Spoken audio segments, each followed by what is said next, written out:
इस बुलेटिन के प्रायोजक हैं योगमणि इंस्टीट्यूट ऑफ नर्सिंग। नमस्कार, जबलपुर लाइव में आपका स्वागत है। मैं हूं आपके साथ अंकिता और आइए अब खबरें देखते हैं विस्तार से। शहर का 5 स्टार शैली का शेल्बी अस्पताल एक बार फिर विवादों में आ गया है। यहां पर उल्टी के एक मरीज की मौत विवादों में घिर गई है। मृतक के परिजनों का आरोप है कि मरीज से लंबी रकम वसूलने के बाद भी उसकी जान नहीं बच सकी है। मृतक के परिजनों का आरोप है कि हनुमानताल निवासी संदीप तिवारी को मौत के बाद कोरोना पॉजिटिव बताया गया है। इससे पहले यह कहा गया था कि उन्हें माइनर अटैक आया है और उन्हें वेंटिलेटर पर रख लिया गया था। मृतक स्वयं होम्योपैथी का डॉक्टर था। 5 दिन पर डोज लगेंगी तो ठीक हो जाएंगे। डोज लगाने के बाद भी कुछ नहीं हुआ और अब बोल रहे हैं कि कोरोना भी नहीं था, उनको कोरोना की रिपोर्ट नेगेटिव आई और यहाँ बोल रहे हैं कि कोरोना वार्ड में रखा था, कोरोना वार्ड में रखा था। और हम लोग को बोलते रहे कि मिलने तो मिलने भी नहीं देते रहे। आराम नहीं, पेशेंट की छुट्टी कर दो, कहते नहीं आराम लगेगा, आप लोग विश्वास रखिए, ठीक हो जाएंगे सर। और हमारे पेशेंट को भी बच्चों को अनाथ कर दिया। हमारे मित्र डॉक्टर संजीव तिवारी जी यहाँ हंसते खेलते हुए आए अपना इलाज कराने के लिए। उनको भर्ती कराया गया, भर्ती करने की सलाह दी गई और तुरंत उनको कोरोना बता दिया। कोरोना का इलाज चालू कर दिया। निरंतर उनकी स्थिति बिगड़ती गई और आज पाँचवें दिन शाम को उनको मृत घोषित कर दिया। 4 लाख रुपये 2.5 लाख रुपए के पैकेज में 4 लाख रुपए अस्पताल वालों ने ले लिए। 80,000 रुपये की और मांग कर रहे थे और कल शाम को मृत्यु हो जाने के बाद आज सुबह उनके मुंह से ब्लीडिंग हुई। यह बहुत संदेह का विषय है। करीब 2,10,000 रुपये इनसे अभी तक का जमा करा है ना, और बोलते ठीक हो जाएंगे। और उसने बोला कि नहीं ठीक नहीं हो रहा तो हमारे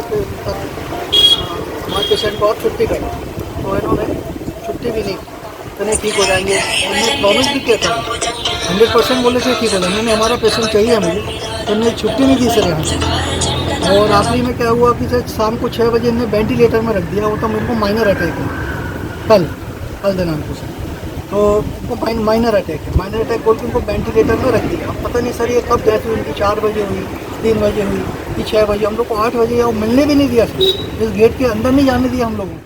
घमापुर के प्रेम सागर इलाके में एक ही समाज के लोगों द्वारा पानी के विवाद पर घातक हथियारों से लैस होकर हमला करने का प्रयास किया गया। इस मामले में एक युवती ने एसपी ऑफिस में पहुंचकर शिकायत की और जान बचाने की गुहार लगाई है। पानी भरने गए तो पानी भरने से हम लोगों ने मना किया। हम लोग बोले क्यों मना कर रहे हो, हम तो यहाँ हमेशा से पानी भरते आ रहे हैं। हम लोग बोलते नहीं है हमारा नल उनका घर पास ही में है, उनके घर के बाहर ही नल लगा। पानी नहीं भरने दिए, छेड़खानी करने लगे, गाली गलौज करने लगे, गंदी गंदी गाली देने लगे। हम लोग अपने घर चले गए। घर में आके झगड़ा करने लगे। तो हम लोग कुछ नहीं बोले क्योंकि हमारे घर में हमारे पापा लोग नहीं थे, काम पे गए थे। हमारे पापा लोग शाम को आए काम से, तो हम लोगों ने बताया उनको कि ऐसी बात है। तो हम लोग पूछने गए क्यों आप लोग ऐसा करते हो, जब सामाजिक नल तो क्यों भरने नहीं देते पानी। तो हमारे पापा लोग से झगड़ा करने लगे और उनके पूरे परिवार आ गए। मेरे पापा लोग को मारे पीटे, भाई लोग को। कौन ने मारा था? उनका नाम है प्रदीप वंशकार और झब्बू वंशकार और सुमित वंशकार, बादल वंशकार, गोपी वंशकार। शहर में बढ़ता कोरोना वायरस रेलवे तक पहुंच गया है। पश्चिम मध्य रेलवे और जबलपुर रेल मंडल के कई विभाग के अधिकारी और कर्मचारी कोरोना वायरस से ग्रसित हो गए हैं। यहां पर हालात लगातार बिगड़ रहे हैं। बावजूद इसके जबलपुर रेल मंडल में ना तो शारीरिक दूरी का पालन किया जा रहा है और ना ही सैनिटाइजर का उपयोग। जानकारी के मुताबिक तकरीबन 30 से 40 रेल अधिकारी और कर्मचारी कोरोना की चपेट में आ गए हैं। सभी की रिपोर्ट पॉजिटिव आने के बाद पमरे जोन और डीआरएम कार्यालय में दहशत का माहौल निर्मित है। रेलकर्मी चाह के भी अपनी जान सुरक्षित नहीं कर सक रहे हैं। नानाजी देशमुख पशु चिकित्सालय विज्ञान विश्वविद्यालय जबलपुर के अंतर्गत आने वाले प्रदेश के 5 वेटनरी डिप्लोमा कॉलेज के छात्रों की मांग को विश्वविद्यालय ने मान लिया है। दरअसल छात्रों की मांग थी कि 1 अप्रैल से होने वाली परीक्षाओं को फिलहाल स्थगित कर दिया जाए और इन्हें ऑफलाइन कराने की बजाय ऑनलाइन कराया जाए। इसको लेकर जबलपुर, रीवा, महू, मुरैना और भोपाल के विद्यार्थी प्रदर्शन कर रहे थे। विश्वविद्यालय के कुलपति प्रोफेसर एसपी तिवारी ने विद्यार्थियों की समस्याओं को देखते हुए तत्काल इस पर संज्ञान लिया और परीक्षाओं को आगामी आदेश तक के लिए स्थगित कर दिया है। शहर में कोरोना के बढ़ते मामलों को गंभीरता से लेते हुए हाईकोर्ट व जिला अदालत में कोविड गाइडलाइन का सख्ती से पालन कराने की दिशा में ध्यान दिया जा रहा है। हाईकोर्ट बार अध्यक्ष रमन पटेल व सचिव मनीष तिवारी ने बताया कि जिला बार अध्यक्ष सुधीर नायक और सचिव राजेश तिवारी के साथ बैठक की गई। इसमें तय किया गया कि किसी भी वकील या पक्षकार को बिना मास्क प्रवेश नहीं दिया जाएगा। सैनिटाइजर का इस्तेमाल भी अनिवार्य होगा। बेवजह अदालत परिसर में घूमने वालों को बाहर का रास्ता दिखा दिया जाएगा। कोविड को लेकर कोई भी लापरवाही एक बार फिर भौतिक सुनवाई बंद करा सकती है, लिहाजा सावधानी आवश्यक है। अब वक्त तो चला छोटे से ब्रेक का, हम फिर हाजिर होंगे। आप बने रहिए EMS टीवी के साथ। Yogmani institute of nursing, Jamdar hospital, Jabalpur. Nursing के क्षेत्र में करियर बनाने का सुनहरा अवसर।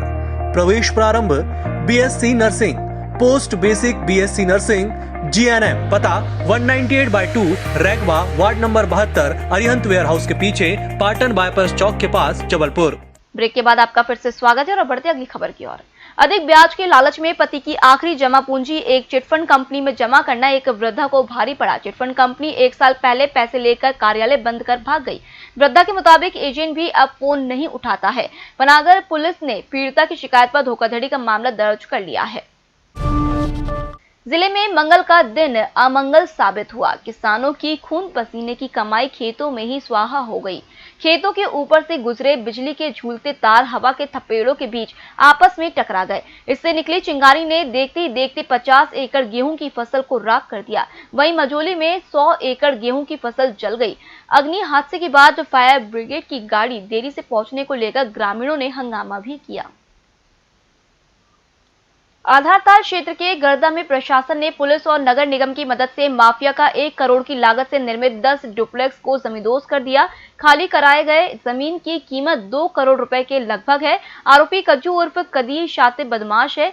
उसके खिलाफ कुल 24 आपराधिक मामले दर्ज है। कलेक्टर कर्मवीर शर्मा और SP सिद्धार्थ बहुगुणा के निर्देशन पर प्रशासन, पुलिस और नगर निगम का अतिक्रमण अमला शाम 4:30 बजे मौके पर पहुंचा।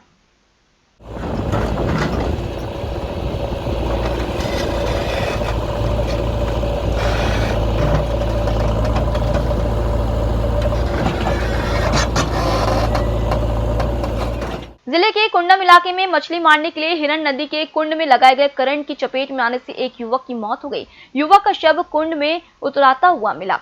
जानकारी के अनुसार बटुआ गांव निवासी प्रदीप उर्फ दिली मरावी गांव के मकरन सिंह और लक्ष्मण सिंह के साथ हिरण नदी के महुआ धार में मछली मारने गया था। लक्ष्मण मरावी ने कुंड के पास लालजी के खेत में बोर के लिए लगे बिजली कनेक्शन से तार जोड़कर कुंड में लगाया था। वे करंट से मछली का शिकार कर रहे थे। उसी दौरान प्रदीप करंट की चपेट में आ गया और उसकी मौत हो गई।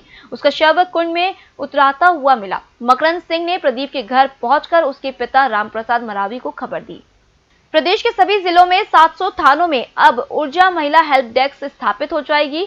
महिला अपराधों में त्वरित मदद पहुंचाने की ये बड़ी पहल शुरू की जा रही है। हाईकोर्ट के प्रशासनिक जस्टिस प्रकाश श्रीवास्तव ने वर्चुअल कार्यक्रम में शाम 4:30 बजे इसका शुभारंभ किया। जबलपुर के 33 थानों में महिला हेल्प डेस्क शुरू हो रहा है। अन्य थानों में पहले से ये संचालित है। जानकारी के अनुसार केंद्र सरकार के आर्थिक एवं राज्य विधिक सेवा प्राधिकरण की मदद से प्रदेश के सभी जिलों के 700 थानों में ऊर्जा महिला हेल्प डेस्क स्थापित की जा रही है। महिला अपराध के खिलाफ प्रभावी कार्रवाई के लिए इस तरह की पहल की जा रही है। फिलहाल इस बुलेटिन में इतना ही। आप बने रहिए EMS टीवी के साथ। नमस्कार।